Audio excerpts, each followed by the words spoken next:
Hello, boys and girls. Lord Hawkeye here again. Yeah, I'm really sorry. It's been a while. It's busy summer months and a couple other things have all combined to keep me putting this off. And what's made it even worse is that for some reason I can't get Fraps to record video games anymore. I don't know why, but every time I turn it on, the game chugs so badly it's completely unplayable. As to the best of my knowledge, nothing has changed since back when I was able to do it, so if anyone could offer any help on that, that'd be very much appreciated. Alright, with that out of the way, let's get to today's topic. Now, I've criticized religion a lot, but many people have noticed that I'm not as nasty to it as a lot of other people on YouTube are. And some have asked me, why is that? Is it because I used to be religious and I still have a soft spot for it? Well, no. The truth is, every time I think about really tearing into religion, every time I think about really just ripping it apart, I always ask myself, is it really that bad? Is it as bad as left-wing mysticism? Because the thing I'll grant religion is that at least it demands personal responsibility on your part. At least it demands you have to do this, you have to behave this way, you have to do... At least it asks you to do stuff. And yeah, not always the right things, but at least it does demand some responsibility. In the case of left-wing mysticism, as we're going to see here, there's none of that. There's no responsibility, there's no self-sacrifice, nothing like that. It's always just a long and endless list of stuff you're entitled to because you're just such a unique, special snowflake. You're entitled to this, you're entitled to healthcare, you're entitled. Ugh. And I would argue that's just far worse than anything religion could ever throw at you. But anyways, rant over. Let's get to this. The graphic you see before you.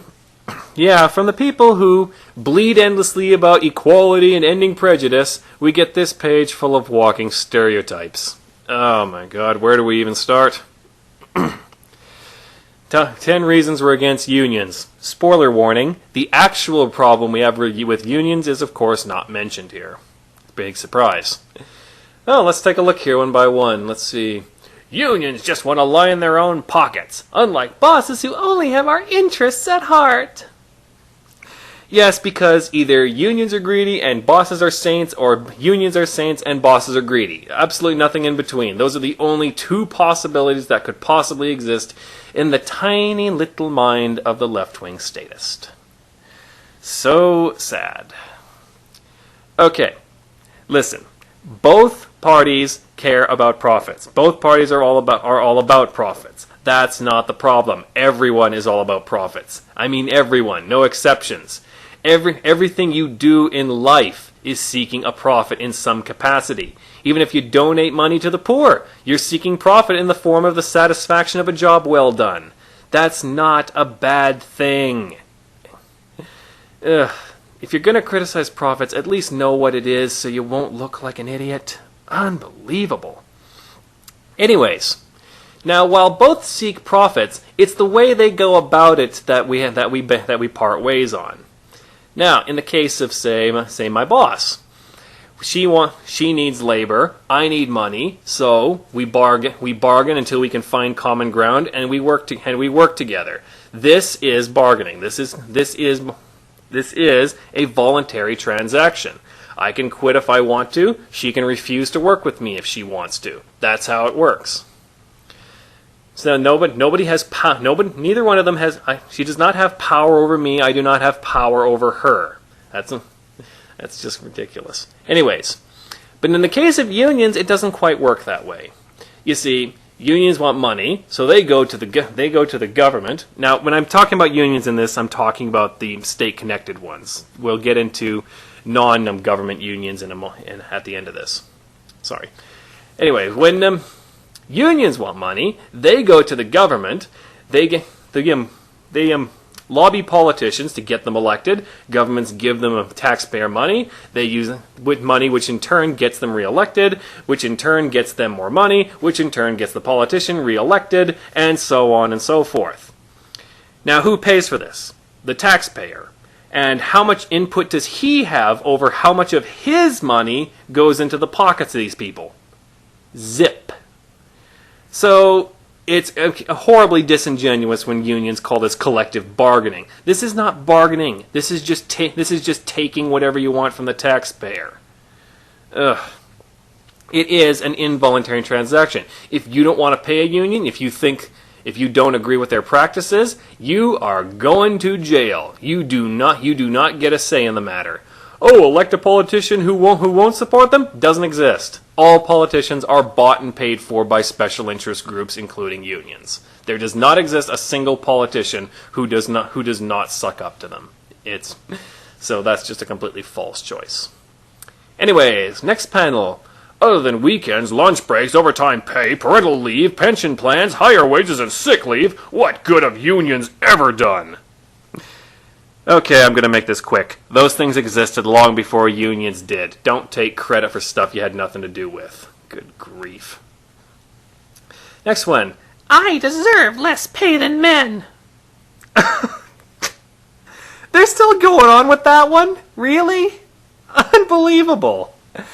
Okay, people, the glass ceiling is dead. It is a complete myth. It's been debunked 6 ways to Sunday. All you have to do is ask one simple question.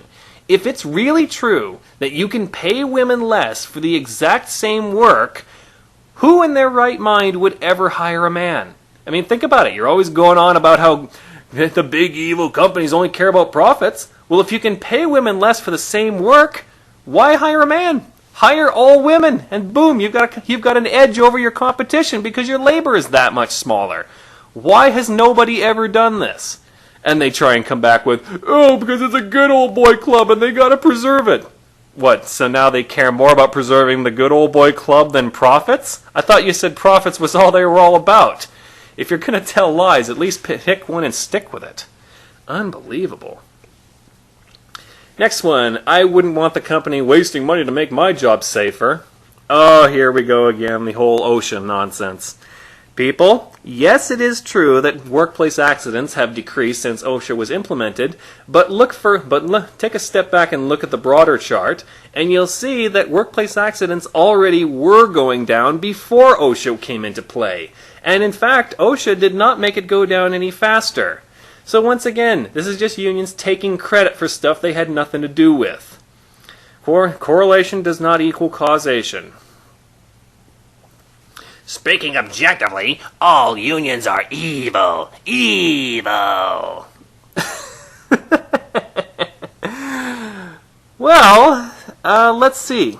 If we define evil as a willingness to initiate the use of force against others, well, let's see. Unions lobby governments. Governments tax people to pay for all the stuff they want. Taxes which you will be threatened with force if you do not pay. So, yeah, you kinda sorta are. I'm sorry, but yeah, what happens if someone doesn't want to pay you, doesn't want anything to do with you? He gets thrown in jail, and if he tries to resist, he gets shot.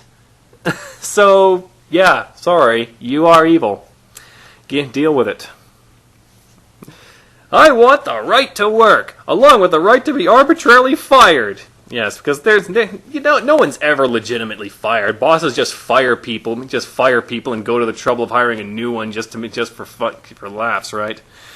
Yeah, ask any boss if they like firing people. Not really. It's a big pain. It's a big pain in the ass. You get reviled for it, and finding replacements is a pain. It's a huge pain. No boss wants to go through that if he can avoid it. So, and really, what we're talking about here is tenure and all that protecting the workers nonsense. Yes, because, hey, who wouldn't want to live in a world where all businesses are like the school district, which defends pedophiles and child abusers? Yeah, read about the infamous rubber rooms of public education in the U.S. Absolutely horrifying. Teachers who have done stuff that would get any ordinary citizen thrown in jail for life are still on the payroll because firing teachers is so uphill it's not even worth bothering. And really, what does that do to people's motivation? When you're told you're keeping your job no matter how bad a job you do, are you going to try to do better? Of course not. Of course you're not. You'd be a fool. You'd be a fool to. So the message you're saying when you protect jobs and make it hard to fire people is that working hard is for chumps. Why would you bother? You encourage mediocrity, and really nobody benefits from that. The only people who argue for protecting employees from being fired is underachievers. Good workers hate rules like that, employers hate rules like that, and the customers especially hate rules like that because it encourages mediocrity in service. Go ask John Stossel when he tried to go to a restaurant in some socialist country. The waiters were all just standing around smoking and not serving him. Is that really the way you want everything to be? Is that really how you want service to be? I mean, you may complain about how bad customer service is these days. Just imagine what it would be like if you can't fire them for it. Unbelievable. And there was, who cares if unions reduce the pay gap between non-white and white workers? Okay, see the above panel. If you can pay minorities less for the exact same work, why would anyone hire anyone but minorities? Once again, you're suspending the companies only care about profits rule whenever it's convenient for you. Not really a very convincing argument. It's wrong that unions spend money influencing Congress. Well, yeah, that's true. Only businesses should get to do that. I challenge you to find me one libertarian who has ever argued that. They do argue against corporatism all the time. I really don't know where you got that idea from. One day, I'll be rich and I'll be the boss. Once that happens, I won't want some union getting in my way. I'm also going to be the boss. Me too. Yes, because everyone who works for a company has the intention of staying for the long haul, right?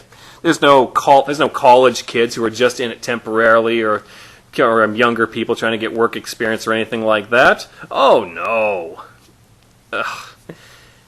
You know what would do these people a lot of good? If they actually talked to some people who work for private companies. Actually sat down and talked to them. Because when I look at this, I get the feeling these people are just looking from afar and making their own ridiculous assumptions. It's just ridiculous. I mean, before you go judging a group, talk to them. Get to know a few. I mean, I don't think for a second these people have ever actually talked to an employer. Never, ever. They just and in that.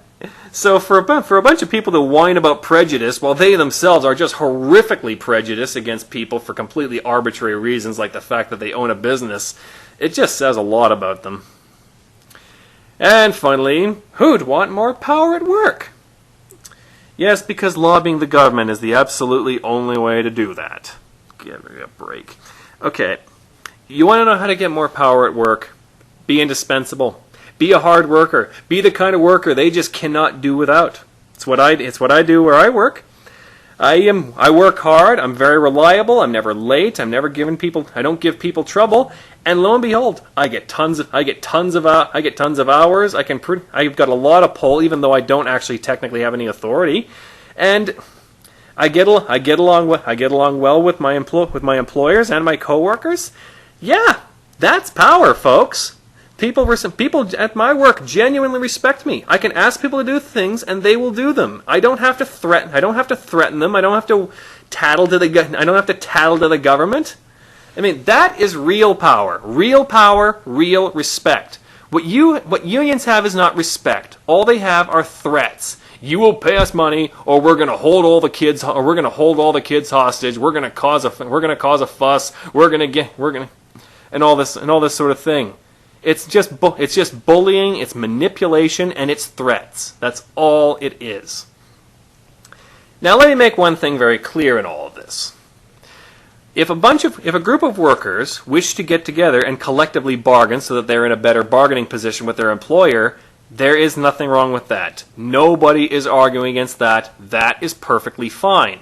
On the condition you are willing to bear the responsibilities for whatever happens. If your employer decides you're not worth keeping around and fires the whole lot of you, well, there you go. That's the risk you took. You You are not to as long as you're not threatening your employer and you're not threatening your fellow employees if they don't want to go along with it. Yeah, there are people who don't want to join unions. They have their reasons for it, and you need to respect that. If it's so inconceivable to you that someone wouldn't want to join a union, well then, I'm sorry, you lack the foresight to be in any way fit to represent them. That's just how it is. What we have a problem with is when unions lobby governments to get their way. This is effectively using the government's power to initiate force to get your way. In that sense, you are no better than someone who hires thugs to rob somebody. And you're also no better than Wall Street and all those other companies you so greatly revile. It's the same thing. You're lobbyists just like them, and you're just as in the wrong as they are. Well, hope that made things absolutely clear. I'll try to do more of these if they ever come along, but I've kind of been dried up for ideas. In the meantime, I've mostly been talking on Shane Killian's podcast, Bogosity. I'll provide a link to the bottom so you can take a look at it. So if you want to hear me talk more about politics, I'll be spending more time on there than on here. I really don't know what I'm going to do with this channel since I can't record game footage anymore, unless I can figure out a way to fix this. So, yeah, there you go. I'm not dead. I'm still doing what I'm doing, and check me out on Bogosity next time you get a chance. Until next time, be aware and be wise.